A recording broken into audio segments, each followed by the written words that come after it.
All right, this will, I think, be our last one. Chilling with David, and he's looking nice, and I have a Thundercats shirt on. Hey, he's rocking the Thundercats. Hopefully you guys noticed that.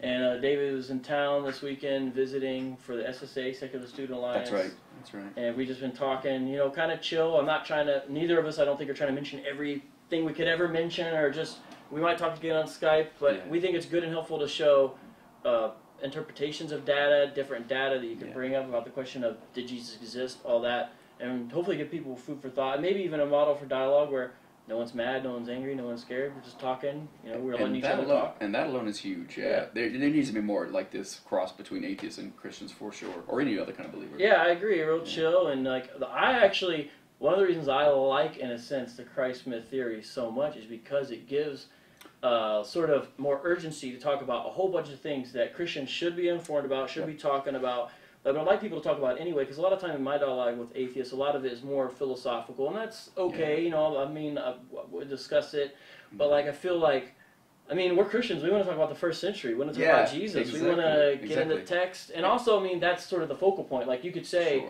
this couldn't happen, this couldn't happen like a miracle. And the question is, if there's a record of it happening, then it did happen. Now, I know you're saying it didn't, but I'm just saying, so that's why we say, well, let's discuss what do we got about this. And so it's like, are these good records or these bad records? That's kind of the big question. And so whether it's the Christian ones or the canonical Christian or non-canonical Christian or pagan or Jewish eyewitnesses or records, or, you know, what are they saying, what are they not saying?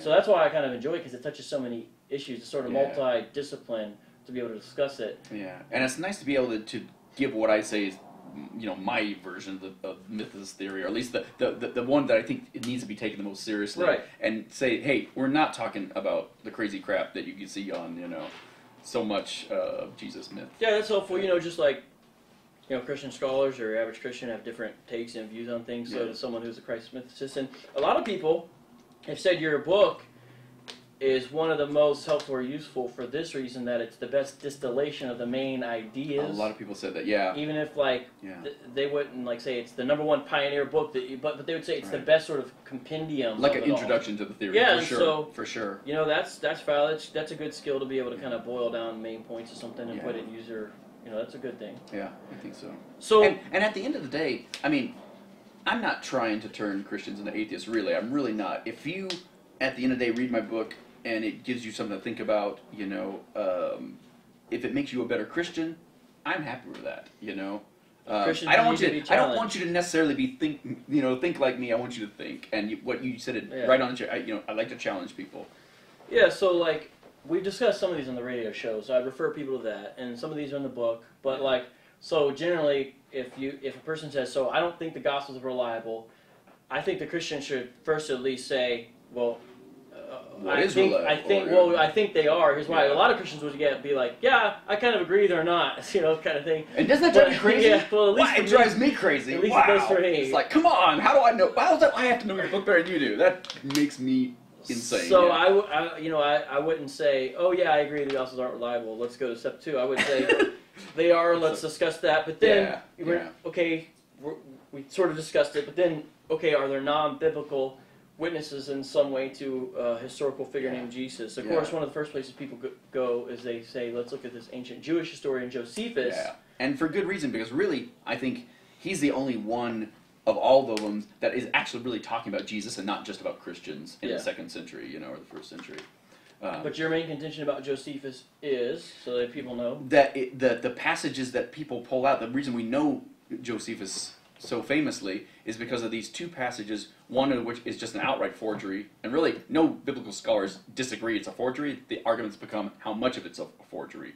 And the second one is an interpolation, because when you read the actual passage, it's talking about somebody very different than who Christians have said it's talking about, James, the brother of Jesus. So, like, everyone that studies this says there's things in there Josephus would not say about Jesus as a faithful Jew. Like, it says he was a Messiah, and it says it says in this passage, it says that if indeed it's okay to call him a man, because he did this and 10,000 other wonderful things. So of course, you know, he rose from the dead. You know, those things people say. But here's the counter argument is that there's 2 places where we have translated text of Josephus, Yeah. and they're both from Christian authors. The one that I brought up in the radio show The is Syrian. Arabic, Yeah, and there's yeah. Michael the Syrian, and this is from an Arabic copy that Shlomo Pine showed in 1971. And Right. here's the interesting thing: is those spots that people already said, ding, ding, ding, ding. Those are not in these passages from these 10th and 11th century documents. Right. And so the contention would be there's still a stream of a manuscript tradition that goes back to is what Josephus wrote, and we have the textual evidence by two authors who are both Christians. So they could have padded it or But changed here's the it. thing. Why would the Christians take out the stuff that is a clear witness to Jesus when they're going over Josephus? Unless they just had a different textual stream than we do. It makes. But here's the thing. This is when you said you nailed it. It's 10th century. This is 600, 700 years after the time that we first have people. Well, our earliest copies of Josephus, even in Greek, are not much earlier than that. But what I'm saying is, this is a book that was written in the year 93 or 94. So You're talking about even okay, yeah. The thing that even before we get into text, could he have said this? Could he have said that? You know, the thing that bugs me about this is this passage, which has become so crucial to apologetics about Christianity, for 300 years it was completely ignored by the church fathers who were setting out to find stuff just like Sure. this. Well, let's. And when it appears from this one guy, Eusebius of Caesarea. He starts quoting it everywhere, and he got his library from one of those church fathers who says things like, you know, this. It's too bad Josephus never says anything like this. Well, hold on, David. Does Origen, who you're referring to, does Yeah. he literally say it's too bad Josephus never said anything about Jesus? He really doesn't say that. What does he actually say? He says, of course Christ did all these miraculous things, but what other source do we have them but the Gospels? No. When Origen is referring to what Josephus said, he says And that in a couple places, he Josephus says Josephus does did not not- accept him as the Messiah. He Well, says did not- something like that yeah, in two believe in different Christ. places. He does And you- not and- literally say, he does not say anything about Jesus. He doesn't say that. Okay, but what you're saying is that he could only say that if he had mentioned Jesus before, and How else? My contention is, how else would Origen know Josephus does not accept Jesus Messiah? And my answer unless to that there's is something there in the because text? everyone knew that Josephus was a Jew. That's all you But- need to know. It's not like Origen mentions every Jew who wrote or every I Joe mean, says they didn't accept the Messiah. All they he's accepted talking, the he's Messiah. talking about this historian. Of course, he's a Jew, so he doesn't believe Jesus was the Messiah. But. Well, he doesn't say it that way, and of course, remember there was lots of Jews in the first century who did believe Jesus was the Messiah. So it's not. But we know he not Yes, Orthodox. of course, Jew, of course, yeah, of And I'm course. just saying, for me, that's not even you need to fight about. It's just that, Here's the other there's thing, though, reason David. enough. Why Yeah. would a Christian bring up Josephus as evidence to Jesus when they have the Gospels? No one in the first 300 years was questioning Jesus' existence. That's David. not true. That's Who- not true. Who They questioned were Jesus' looking at that. existence? They were Name people, one early Christian critic who said, "I don't think your Jesus." the same ever ones they lived." refer to in the New Testament when they say you're following cleverly designed fables. Uh, They actually had that's- to forge That is not a letter from Peter that is not a- to address that very argument. That's what's called mirror reading. Mirror reading is what New Testament scholars try to fight against. It's where we go through an epistle and say every line in there is a reaction to something that is happening in that context. Like, it doesn't mean just because Peter says we're not following clever Peter devised didn't say it. fables. We know Peter didn't write that. Of course, yeah, we disagree. I do Yeah. hold 1st, 2nd Peter have picture and authorship. But even if they don't, there's still early Christian documents Sure, that talk about absolutely, historical Jesus. absolutely. So the thing is, mirror reading is where you say any line in there means there was a controversy or a problem with that. That's not the case. That's not necessarily true. Well, how do you know that? That's the thing. You can't know every contextual discussion going on. Right. But you're when saying say there's no something. evidence for it. I'm saying, well, there's some evidence right there. Okay, but even And even here's if the that's other the thing. case, it Here's the doesn't other thing. actually. Let's say the We myth, have- the myth doesn't have to be Jesus didn't exist. Sure. And if that's your best evidence that there's critics, And of it's Jesus, not. What's It's your not. best evidence within the Well, first here's- 300 years of Christianity? You had early non-Christian critics saying your Look- Jesus never existed. Look at the whole canon of all these 300 years of church fathers who dwell on, who do commentary on Josephus for things like John the Baptist, for other things that are coming out of the gospel. If they had something for Jesus, their main dude, they would totally we'd know about it. There's no reason for them to just dance around that and not ever take the number one thing they should have taken away from Josephus, is that he talks So about just Jesus. so people know, there's a lot of early non-Christian critics of Christianity. Guys like Celsus, yeah. There's a Trypho. doctor named Galen, Trypho apparently from the dialogue. Even Right. Marcus Aurelius makes a couple offhanded comments. yeah. You could even include, in a way, people like Suetonius and Tacitus who had critical things to say. Pliny the Younger, they do call it a Right. depraved superstition, things Right. like that. There's others. You can make these lists of these earlier. There's one. And when we say earlier, we're still talking 2nd century for the most part. For the most part. Yeah, I mean, because that's one of our problems is that we don't have people saying this in the 1st century when he was supposed to be on the scene actually doing these. Right. So who is writing these Roman histories? What kind of guy is Tacitus? He's a Roman aristocrat. A lot of his time is spent there in Rome. It's not like he's in the environs of Judea and he's worried. These guys aren't worried about Christianity till it's a problem to the Roman state. And if you look at the general Roman approach, it wasn't obsession over the origin of whatever false religion they viewed. They just said, "Is it a problem for our stability?" Right. And again, I don't have any problem with pointing out that there's all these authors that don't have any reason to quote Jesus. I specifically go out of my way to say these are the only ones I can even see having a chance of, because that's how argument from silence work. You can't just grab anybody at random from the first century. You're saying people that would have a likelihood to do it. But yeah, with exactly. Josephus, what do you do with Michael the Syrian? And I think the way you pronounce it is Agapius. How do you do both of those? How do you do both of those where they have the Josephine passage without any embellishment? Well, here's the thing. They don't get it right. They don't even get the title of the book right. They're clearly paraphrasing. And Shlomo Pines, who discovered this, was the first one to caution us, saying, hey, look, I'm not saying this is an original reading. How did ancient authors quote sources? Even in the New Testament, when they quote the Old Testament, it's generally paraphrasical. Actually, I don't think that's true. It's not verbatim. I don't think that's true. Okay. I really don't. Yeah. I would just say, David, if you read these ancient documents, they generally do not make these precise verbatim citations that way. Anyway, now we're going to in the Jewish Congress, they absolutely do. I would say. Okay, but see this Arabic version of Josephus, which again is coming 700 years after the fact. My point is though, if you're saying he's just he's paraphrasing it, why is he not paraphrasing the parts that are specifically problematic? But see, now you're trying to get into the mindset of this guy when, for all I don't need to do that. For all we know, this came. Why does he say, at this time, there was a wise man who was called Jesus, and his conduct was good, and he was known to be virtuous, and many people from among the Jews and other nations became his disciples. Pilate condemned him to be crucified and to die, and those who had become his disciples did not abandon his discipleship. They reported that he had appeared to them 3 days after his crucifixion, and that he was alive. Accordingly, he was perhaps the Messiah, concerning whom the prophets have recounted wonders. Right. A Christian would not write that. And why would he paraphrase it that way unless he has a textual tradition that has the uninterpolated text? Or, there's two reasons I can think of off the top of my head.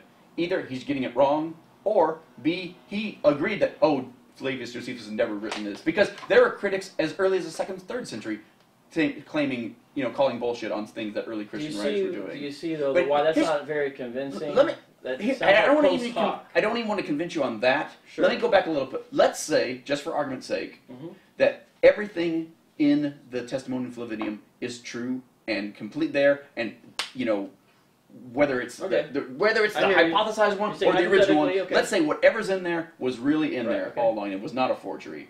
And there's plenty of reasons why I think it was a forgery that had nothing to do with this. I got you. But it was written in 93 or 94. It was written generations after Jesus. That's a problem. The reason we even argue about Josephus is because if we take away those two highly disputed passages, we've got nothing outside the Gospels to corroborate them in the entire 1st century. Well, we have Clement. He's 95, 96. He's not he doesn't even quote. You said 2 disputed passages. You understand that James passage is not disputed. Oh, yes, it is. It's only highly disputed. I mean, just to be... It's clearly an interpolation. It's only disputed by one group of people. You know who that group of people is? Yeah, No, the thing is, this one, it's disputed. That's not even true. Who is the Josephine scholar disputes the James passage? Anyone who knows anything about what Hesiarch has to say about James, all our Christian accounts of the death of James... I don't mean that. I'm talking about where it says James, the brother of the so-called Messiah. Right, that's what I'm talking about. Nobody says that who like Steve no one Mason, says it's a forgery. For example, no one's saying that's a forgery. Yeah, I agree. So I don't think it's a forgery. The thing is, you have Josephus mentioning Jesus once in a more a longer passage, and once offhand in a later book, book 20, where he says James, the brother of the so-called Messiah. Right. And it's ironic. But when you read that passage, and again, you've seen the chapter in my book. I go on this for great Yeah, I length. know your argument. It's from talking. Richard Carey. It's already talking about a Jesus in that passage. What's that guy's name? And that makes okay, it what's that guy's Jesus, name? son of Damnius. Okay, so you're telling me midstream, Josephus switches from Jesus, son of Damnius, to Jesus, brother, so-called Messiah. Because that switches passage the guy's wasn't. name. Of course I don't, because that was an interpolation. It was a scribal note that got accidentally inserted. What's your textual evidence for this? We have every textual scribal note author can recognize that because we have plenty of examples of it. You know what that's called? It's called a conjectural emendation. That's where you No, make... it is not. No, that's the... No, it is not. Because when you read the passage that's the itself... technical name. It's not when a you polemic. read the that's passage a technical name itself, of what you're doing. It's called a contextual emendation. That's but where that is not my main thrust of my argument. But the text itself is not talking about the guy that Christians described as the head of the Jerusalem church, who they said was the So it just brother. happens to be Jacob. It just happens to be James. That's the It happens to be James, son of Damnius. And it just happens to be Who brother of happens the to be- so-called Messiah, who happens to die around the same time that we know James died in Jerusalem. Well, first of all, we don't even know that. We have don't even two know that that's what sources it's talking for it. about. We have two sources. The Read biblical those sources. and Josephus. Again, you have to read my chapter, Beam, because I everything have, we know David. from those chapters, David, I have. you can't look at that and say, oh, well, this guy who was beaten to death by a mob is the same guy who was sentenced to death with his followers by the Sanhedrin. Those are not the same at all. At all. So, yeah, what's the logical impossibility between the two things you said? Sentenced to death by Sanhedrin, beaten to death by mob. Those actually are... Do you see those don't even... One was a unruly mob that stumbled upon this guy and killed him. The other guy was sentenced to death by the Sanhedrin. How does that jibe at all? So, well... And here's another thing in this whole passage. I lost my train of thought. Dang it. Well, that's fine. Hang on. So the But I mean, read that chapter that I've got. I did. Because read it again. Because clearly you're missing the point. Well, read Steve Mason's chapter. Because why? Here's what I was going to say a second ago. You've got at a time when the Jews are supposed to be hating the early Christians, you have them getting upset about this James' death so much that they go to get him expelled, the high priest, for doing this. It's like, okay, either the Gospels are lying about this, or this guy's lying, or it's not talking about the same person.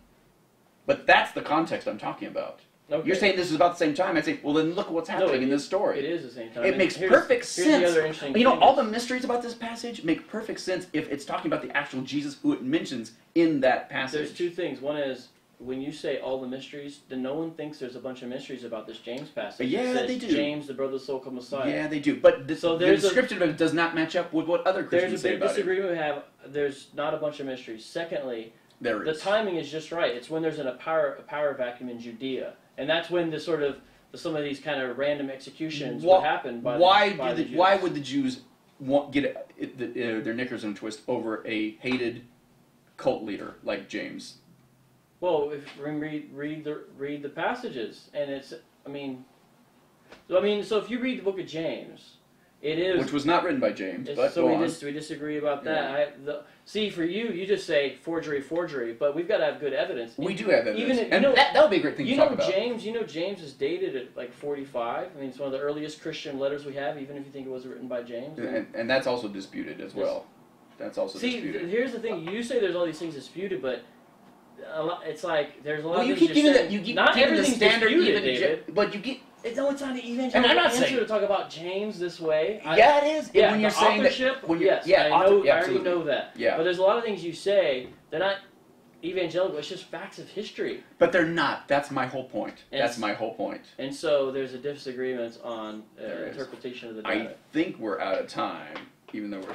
Well, yeah, so, well, maybe, we discussed a little bit Tacitus and some of these other folks a little bit on the radio show. Maybe people can refer to that. And again, thanks for having me in here. Get some rest. I love talking to you, even when we're yelling at each other and Sure, you know, it's great stuff. And thanks, George. Thanks, George. Thanks, Anna. Thanks, Anna. Timekeeping, sorry if it was stressful. Went a little long. All right. Brother man. Yeah, man. All right, come here. Let's check it out. Yeah. All right, that's fun, man. Yeah. Yeah, I know you've been busy, crazy. It is 1 o'clock. Let's get some food, man. Is it really 1 o'clock? Oh, man. It's 12:50.